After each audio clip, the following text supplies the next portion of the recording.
Hey everybody. So I've been receiving a lot of questions about how analog performs on HDZero Goggle 2. More specifically, how does it compare to a RapidFire? How does a RapidFire look when it's on the expansion bay of the goggle? How does it look with a TBS Fusion? How does it look with, this, that, the other kind of tiny whoop? So this is going to be a deep dive video. It's going to be pretty long, and I encourage you to use the chapter markers to seek around and maybe play it at 2x speed. Analog performance can vary a lot based on the camera and the video transmitter. So today we're going to be using the NewBeeDrone Racespec V2 and the BetaFPV Air 75 with the CO3 camera.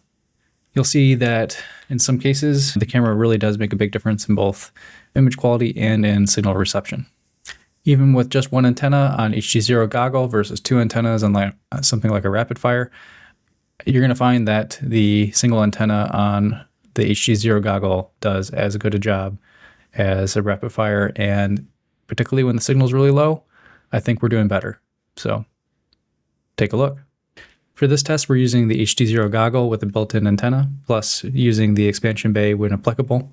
And at the same time, we'll be recording on a Skyzone 4X and then putting them side by side so you can see how HDZero Goggle processes the analog versus a competitor. A great thing about the way HDZero does analog is that we combine the two fields of the analog image into one, which gives a higher resolution result. We also do a upscale from 480p, basically, once it's deinterlaced, up to 720p. Giving us the best looking analog in the industry. We've custom designed our own analog receiver, and that's why we're able to get better sensitivity and performance than a traditional third-party analog receiver.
Pretty interesting results. As you can see, the HDZero single antenna does extremely well. And for most people, I don't think you're going to need to buy an external receiver. Of course, it is nice to have antenna diversity so you can point a patch antenna at a trouble spot, but you're going to pay quite a bit more for that. So there you go.